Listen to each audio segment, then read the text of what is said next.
Welcome to नित्य प्रगति। मैं हूं प्रियंका साहू और आज है दिनांक 3 सितंबर 2025 और 3 सितंबर 2025 से करंट अफेयर्स के जितने भी इम्पोर्टेंट क्वेश्चन बन सकते हैं उन सभी को आज हम इस वीडियो में डिस्कस करेंगे और साथ ही साथ उनके फैक्ट्स भी मैं आपको बताऊंगी। और जैसे हम रोज़ करते हैं, वीडियो के लास्ट में हम अगस्त माह के कुछ इम्पोर्टेंट करंट अफेयर्स का रिवीजन करेंगे, तो वीडियो में लास्ट तक बने रहिएगा। तो चलिए आज का डिस्कशन स्टार्ट करते हैं। तो आज का पहला क्वेश्चन है, हाल ही में अरुण कुमार को किस उच्च न्यायालय में न्यायाधीश नियुक्त किया गया है? ऑप्शन नंबर ए है केरल, ऑप्शन नंबर 2 है दिल्ली, ऑप्शन नंबर 3 है इलाहाबाद और ऑप्शन नंबर 4 है पटना। तो इस क्वेश्चन का सही जवाब क्या है? Option number C, Allahabad. Arun Kumar जो कि पहले वरिष्ठ अधिवक्ता थे, उनको इलाहाबाद उच्च न्यायालय में न्यायाधीश नियुक्त किया गया है। न्यायमूर्ति जॉनसन जॉन को केरल उच्च न्यायालय में स्थायी न्यायाधीश बनाया गया है। न्यायमूर्ति जीयू गिरीश को केरल उच्च न्यायालय में स्थायी न्यायाधीश पदोन्नत किया गया है और न्यायमूर्ति श्री CN प्रदीप कुमार को भी केरल उच्च न्यायालय में स्थायी न्यायाधीश बनाया गया है। तो उच्च न्यायालय और उच्चतम न्यायालय के न्यायाधीशों के बारे में कुछ इम्पोर्टेंट फैक्ट्स हैं, उनको जानते हैं। अनुच्छेद 217 के तहत उच्च न्यायालयों के न्यायाधीशों की नियुक्ति होती है, लेकिन उच्चतम न्यायालय के न्यायाधीशों की नियुक्ति होती है अनुच्छेद 124(2) के तहत। नियुक्ति करने वाले प्राधिकारी कौन होते हैं? दोनों ही कोर्ट में जो नियुक्ति करते हैं वो भारत के राष्ट्रपति करते हैं। परामर्श की प्रक्रिया क्या होती है? उच्च न्यायालय में भारत के मुख्य न्यायाधीश CJI संबंधित राज्य के राज्यपाल और संबंधित उच्च न्यायालय के मुख्य न्यायाधीश को परामर्श करते हैं। और उच्चतम न्यायालय के लिए भारत के मुख्य न्यायाधीश CJI अन्य वरिष्ठतम न्यायाधीशों से परामर्श करते हैं। कोलेजियम प्रणाली क्या है? उच्च न्यायालय के लिए संबंधित उच्च न्यायालय का मुख्य न्यायाधीश और 2 वरिष्ठतम सहयोगी न्यायाधीशों से परामर्श किया जाता है। और उच्चतम न्यायालय के लिए सुप्रीम कोर्ट कोलेजियम में CJI और 4 वरिष्ठतम न्यायाधीश होते हैं। CJI की जो सिफारिश होती है वो राष्ट्रपति के लिए बाध्यकारी मानी जाती है। CJI की नियुक्ति वरिष्ठता के आधार पर होती है और निवर्तमान CJI जो होते हैं उनकी सिफारिश पर राष्ट्रपति उन्हें नए जो CJI होते हैं उनको नियुक्त करते हैं। इसके लिए योग्यता क्या होती है? दोनों ही न्यायालय के लिए भारत का नागरिक होना चाहिए जो भी न्यायाधीश की नियुक्ति की जा रही है, और उच्च न्यायालय में कम से कम 10 वर्षों का अधिवक्ता अनुभव या न्यायिक सेवा में समकक्ष अनुभव होना चाहिए। वही उच्चतम न्यायालय के लिए क्या है? भारत का नागरिक होना चाहिए और कम से कम 5 वर्षों का न्यायाधीश अनुभव होना चाहिए या फिर 10 वर्षों का अधिवक्ता अनुभव होना चाहिए। इनकी कार्यकाल क्या होती है? उच्च न्यायालय के न्यायाधीश 62 वर्ष की आयु तक पद पर रहते हैं और सुप्रीम कोर्ट के न्यायाधीश जो हैं 65 वर्ष की आयु तक पद पर रहते हैं।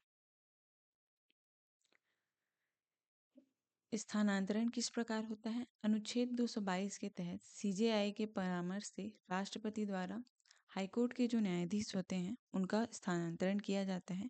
वही सुप्रीम कोर्ट के स्थानांतरण नहीं होता, केवल नियुक्तियां होती हैं। इनको महाभियोग द्वारा हटाया जा सकता है। उच्च न्यायालय के जो न्यायाधीश हैं उन्हें अनुच्छेद 218 के तहत संसद द्वारा महाभियोग प्रक्रिया संभव है।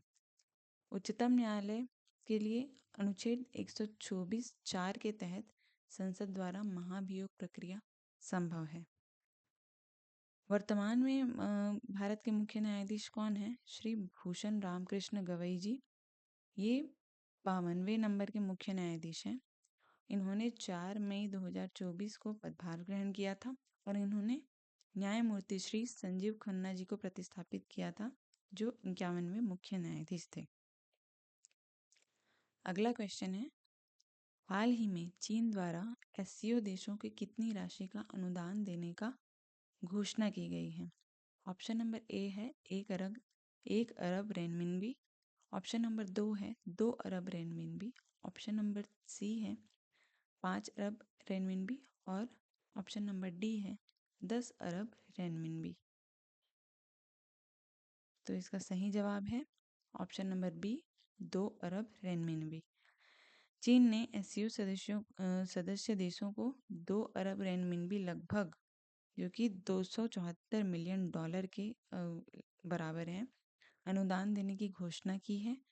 अगले 3 वर्षों में 10 अरब रेनमिनबी लगभग $1.3 बिलियन का ऋण एससीओ इंटर बैंक कंसोर्टियम को मिलेगा। 100 छोटे और सुंदर जनजीवन परियोजनाएं भी शुरू की जाएंगी और वर्ष 2026 से एससीओ छात्रवृत्तियां जो है वो दुगनी कर दी जाएंगी। एससीओ के बारे में कुछ इम्पोर्टेंट फैक्ट्स जानते हैं। कोविड-19 के बाद पहली बार प्रत्यक्ष उड़ानों की बहाली शुरू कर दी गई है। अभी जो एससीओ का शिखर सम्मेलन 2025 जो कि तियानजिन में आयोजित हुआ था चाइना में, वहाँ, और कैलाश मानसरोवर यात्रा और पर्यटक वीज़ा फिर से शुरू करने पर सहमति बनी है। भारत ने चीनी नागरिकों को वीज़ा देना शुरू कर दिया है। एससीओ के बारे में जानते हैं, इसकी क्या हिस्ट्री रही है। एससीओ का जो स्थापना हुआ था ये 15 जून 2001 को शंघाई चीन में हुआ था। पहले ये शंघाई 5 के नाम से 1996 में गठित किया गया था और उस समय इसके सदस्य था चीन, रूस, कजाकिस्तान, किर्गिस्तान, ताजिकिस्तान, और इनके द्वारा सीमा सुरक्षा और विश्वास निर्माण के लिए इसे गठित किया गया था। 2001 में उज़्बेकिस्तान के जुड़ने के बाद इसका नाम एससीओ रखा गया। एससीओ चार्टर जो है 2002 में हस्ताक्षरित हुआ और 2003 में लागू हुआ। यह संगठन का संवैधानिक दस्तावेज है। एससीओ का सचिवालय कहाँ है? बीजिंग, चीन में। भारत की क्या भूमिका रही है एससीओ में? 2005 में भारत को पर्यवेक्षक का दर्जा मिला। 2017 में भारत और पाकिस्तान को पूर्ण सदस्यता प्राप्त हुई। 2023 में भारत ने एससीओ शिखर सम्मेलन की मेजबानी की थी और 2025 तियानजिन चीन में एससीओ शिखर सम्मेलन आयोजित हुआ है। नेक्स्ट क्वेश्चन है, हाल ही में चर्चा में रहे प्रत्युष मिशन किस संस्थान द्वारा विकसित किया गया है? ऑप्शन नंबर ए है भारतीय अंतरिक्ष अनुसंधान संगठन इसरो। ऑप्शन नंबर बी है रक्षा अनुसंधान एवं विकास संगठन डीआरडीओ। तीसरा ऑप्शन है रमन रिसर्च इंस्टीट्यूट और चौथा ऑप्शन है भाभा परमाणु अनुसंधान केंद्र बीएआरसी। तो इसका सही जवाब है option number C Raman research institute RRI. हाल ही में भारत के रमन रिसर्च इंस्टीट्यूट द्वारा विकसित प्रत्युष मिशन विकसित किया गया है। यह एक चंद्रमा आधारित रेडियोमीटर परियोजना है जिसका उद्देश्य ब्रह्मांड के कॉस्मिक डॉन, यानी कि जब पहली बार तारे और आकाशगंगाएं बनी थी उस समय के तटस्थ हाइड्रोजन परमाणुओं द्वारा उत्सर्जित 21 सेंटीमीटर रेडियो सिग्नल का अध्ययन करना। रमन रिसर्च इंस्टीट्यूट के बारे में जानते हैं। इसका स्थापना हुआ था 1948 में। इसे नोबेल पुरस्कार विजेता भौतिकी वैज्ञानिक सर सीवी रमन द्वारा बनाया गया था, स्थापित किया गया था बेंगलुरु कर्नाटका में। और इस संस्थान की प्रकृति जब ये बनाई गई थी, यह निजी शोध संस्थान था। यह 1972 में इसे भारत सरकार के विज्ञान एवं प्रौद्योगिकी विभाग की सहायता से स्वायत्त अनुसंधान संस्थान के रूप में पुनर्गठित किया गया। भाभा परमाणु अनुसंधान केंद्र के बारे में जानते हैं। इसका स्थापना हुआ था 1954 में। इसका मूल नाम था परमाणु ऊर्जा प्रतिष्ठान ट्रॉम्बे AEET। डॉक्टर होमी जहांगीर भाभा की मृत्यु 1966 के बाद 12 जनवरी 1967 को इसका नाम बदलकर भाभा परमाणु अनुसंधान केंद्र रखा गया। इसके संस्थापक हैं डॉक्टर होमी जहांगीर भाभा। इन्हें भारत के परमाणु कार्यक्रम के जनक के रूप में भी जाना जाता है। उन्होंने 1945 में Tata institute of fundamental research की स्थापना की थी। इसरो के बारे में जानते हैं। इसरो की स्थापना हुई थी 1962 में। डॉक्टर विक्रम साराभाई ने भारतीय राष्ट्रीय अंतरिक्ष अनुसंधान समिति इंस्कोपार की स्थापना की थी। 15 अगस्त 1969 को इंस्कोपार को पुनर्गठित कर इसरो नाम दिया गया। इसका मुख्यालय कहाँ है? इसका मुख्यालय है बेंगलुरु, कर्नाटका में। रक्षा अनुसंधान एवं विकास संगठन के बारे में जानते हैं। इसका गठन 3 संस्थाओं के विलय से हुआ है। कौन कौन से संस्थान थे? तकनीकी विकास प्रतिष्ठान TDE, रक्षा विज्ञान संगठन DSO, तकनीकी विकास एवं उत्पादन निदेशालय DTDP। इसका मुख्यालय DRDO भवन नई दिल्ली में। इसकी मातृ एजेंसी है भारत सरकार का रक्षा मंत्रालय। और इसके आदर्श वाक्य क्या हैं जो कि संस्कृत में है? बलस्य मूलम विज्ञानम। अगला सवाल है, हाल ही में मिशेल स्टार्क ने T20 इंटरनेशनल क्रिकेट से संन्यास ले लिया है। वे किस देश के खिलाड़ी थे? ऑप्शन नंबर ए है इंग्लैंड, ऑप्शन नंबर बी है ऑस्ट्रेलिया, ऑप्शन नंबर सी है दक्षिण अफ्रीका और ऑप्शन नंबर डी है वेस्ट इंडीज। तो इस क्वेश्चन का सही जवाब है ऑप्शन नंबर बी, ऑस्ट्रेलिया। वे ऑस्ट्रेलिया की T20 में दूसरे सबसे ज़्यादा विकेट लेने वाले गेंदबाज हैं। और प्रथम नंबर पर कौन है? Adam Zampa. अगला सवाल है, हाल ही में क्वार्टर नंबर 1 फाइनेंशियल ईयर 2026 में भारत का चालू खाता घाटा यानी कि करंट अकाउंट डेफिसिट कितना रहा है? ऑप्शन नंबर ए है 8.6 अरब डॉलर, ऑप्शन नंबर बी 13.5 अरब डॉलर, ऑप्शन नंबर सी है 2.4 अरब डॉलर और ऑप्शन नंबर डी है 7 अरब डॉलर। तो इस क्वेश्चन का सही जवाब है ऑप्शन नंबर सी 2.4 अरब डॉलर। चालू खाता घाटा तब होता है जब कोई देश आयात जो है उसके निर्यात से अधिक होता है। क्वार्टर 1 फाइनेंशियल ईयर 2026 में CAD जो है 2.4 अरब डॉलर रहा, जो GDP का 0.2% है। पिछले वर्ष जो क्वार्टर नंबर 1 फाइनेंशियल ईयर 2025 में ये जो चालू खाता घाटा है ये 8.6 अरब डॉलर था, जो कि GDP का 0.9% था, जो कि इस साल घटकर 0.2% तक हुआ है। अगला क्वेश्चन है, India post payment bank IPPB ने अपना 8वां स्थापना दिवस कब मनाया? ऑप्शन नंबर ए है 30 अगस्त 2025, ऑप्शन नंबर बी है 1 सितंबर 2025, ऑप्शन नंबर सी है 2 सितंबर 2025 और ऑप्शन नंबर डी है 31 अगस्त 2025। तो इस क्वेश्चन का सही जवाब है ऑप्शन नंबर बी 1 सितंबर 2025।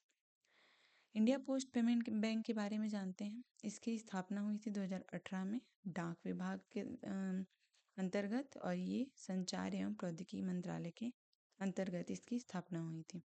इसका उद्देश्य क्या है? वित्तीय समावेशन को बढ़ावा देना। और अभी हाल ही में 1 सितंबर 2025 को इसका 8वां स्थापना दिवस मनाया गया।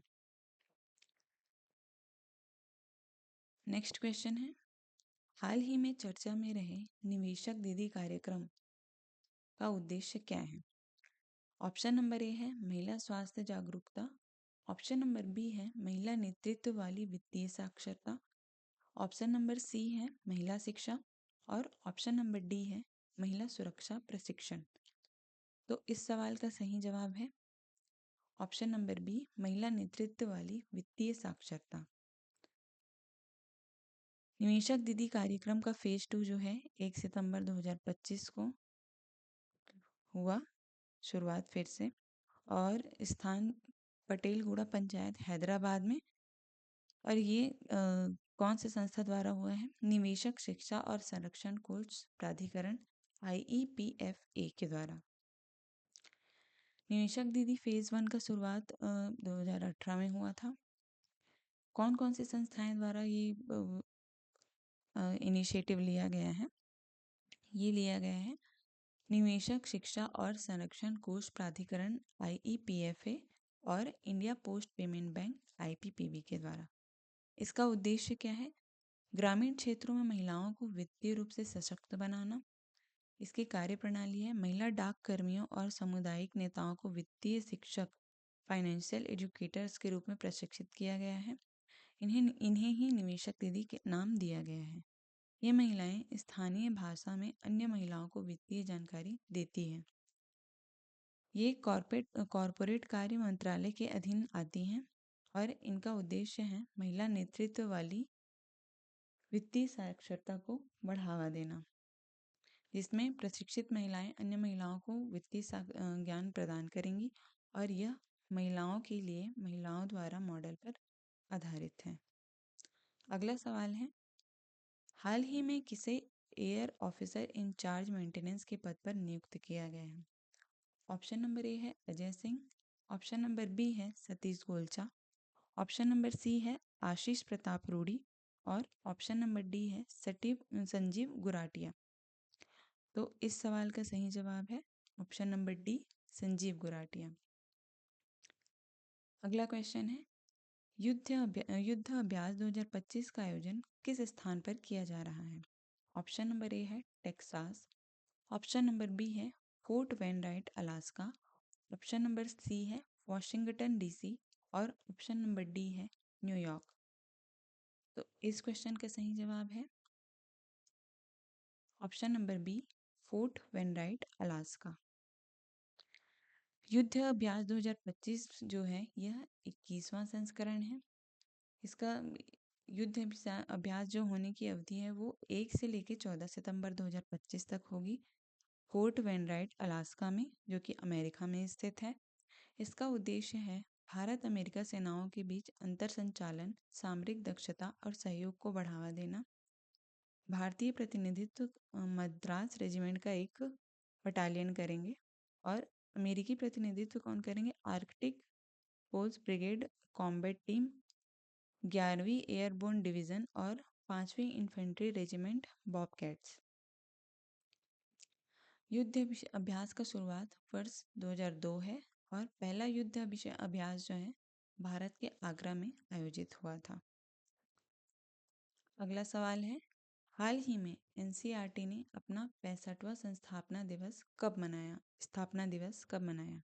ऑप्शन नंबर ए है 15 अगस्त 2025, ऑप्शन नंबर बी है 1 सितंबर 2025, ऑप्शन नंबर सी है 2 सितंबर 2025 और ऑप्शन नंबर डी है 25 अगस्त 2025। तो इस क्वेश्चन का सही जवाब है ऑप्शन नंबर बी, 1 सितंबर 2025। NCERT स्थापना दिवस अभी 1 सितंबर 2025 को मनाया गया।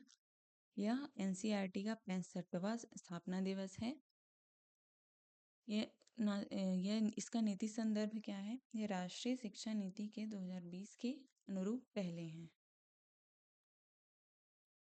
प्रमुख शुभारंभ और घोषणाएं, ये पहला है बाल वाटिका। यह PM ई-विद्या DTH चैनल नंबर 35 पर 3 से 6 वर्ष के बच्चों के लिए समर्पित यह चैनल इंटरैक्टिव ऑडियो विजुअल सामग्री प्रदान करेगा।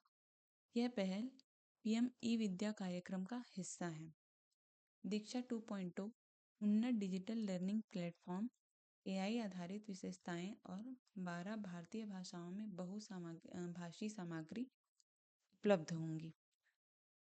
तीसरा है प्रशस्त 2.0 विकलांग बच्चों की प्रारंभिक पहचान के लिए उन्नत स्क्रीनिंग टूल है। चौथा है किताब एक पढ़े अनेक यूनिवर्सल डिजाइन ऑफ लर्निंग पर आधारित पहल है।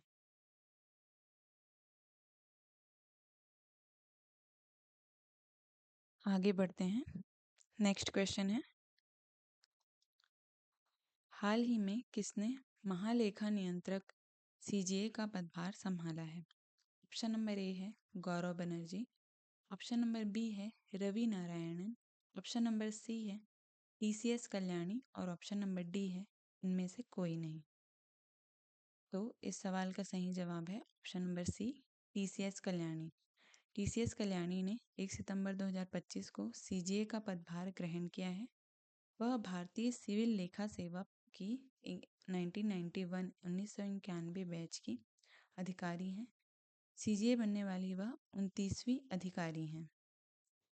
अगला क्वेश्चन है, हाल ही में 2025 डच ग्रांड प्री कहाँ आयोजित हुई? ऑप्शन नंबर ए है स्पा, ऑप्शन नंबर बी है जेडवुड, ऑप्शन नंबर सी है सिल्वर स्टोन और ऑप्शन नंबर डी है मोंजा। तो इस क्वेश्चन का सही जवाब है ऑप्शन नंबर बी जेडवुड। अगला सवाल है, विश्व नारियल दिवस किस तिथि को मनाया जाता है? ऑप्शन नंबर ए है 31 अगस्त, ऑप्शन नंबर बी है 2 सितंबर, ऑप्शन नंबर सी है 1 सितंबर और ऑप्शन नंबर डी है 30 अगस्त को। तो इस क्वेश्चन का सही जवाब है ऑप्शन नंबर बी 2 सितंबर। इसका प्रथम आयोजन हुआ था 2 सितंबर 2009 को। स्थापना की प्रेरणा क्या है? एशियन पैसिफिक कोकोनट कम्युनिटी की स्थापना की स्मृति में इसे मनाया जाता है। इसका मुख्यालय है जकार्ता, इंडोनेशिया में। और इसका जो स्थापना हुआ था ये 1969 में हुआ था। इसका वर्तमान नाम है इंटरनेशनल कोकोनट कम्युनिटी। इसके सदस्य देश कौन कौन से हैं? भारत, इंडोनेशिया, श्रीलंका और फिलीपींस सहित 20 और नारियल उत्पादक देश इसके सदस्य हैं। भारत के प्रमुख राज्य कौन कौन से हैं नारियल उत्पादन में? केरल, तमिलनाडु, कर्नाटक, आंध्र प्रदेश। भारत में केरल में सबसे ज़्यादा नारियल के उत्पादन होता है और इसे नारियल की भूमि के नाम से भी जाना जाता है। चलिए अगस्त माह 2025 का कुछ इम्पोर्टेंट करंट अफेयर्स को रिवाइज करते हैं। हाल ही में उत्तराखंड के उत्तरकाशी जिले में भारी वर्षा के कारण खीरगंगा नदी में आकस्मिक बाढ़ ने व्यापक तबाही मचाई है। हाल ही में 12वें विश्व खेल 2025 का आगाज चीन में हुआ था। किशोर न्याय अधिनियम के तहत पंजाब जो है सांकेतिक भाषा विशेषज्ञों को शामिल करने वाला पहला राज्य बना है। नाइजीरिया के डॉक्टर एडेमोला एडेनली पहला वैश्विक MS स्वामीनाथन पुरस्कार 2025 के विजेता रहे हैं। हाल ही में S राधा चौहान क्षमता निर्माण आयोग का नया अध्यक्ष नियुक्त किया गया है। IIT दिल्ली और IIT गांधीनगर ने पहले जिला बाढ़ सूचकांक में पटना बिहार को शीर्ष स्थान दिया है। WHO ने केन्या को निद्रा रोग यानी कि ट्रिपैनोसोमियासिस से मुक्त घोषित किया है। हाल ही में अमेरिकी राष्ट्रपति डोनाल्ड ट्रंप की मध्यस्थता में अजरबैजान और अर्मेनिया के बीच शांति समझौता हुआ।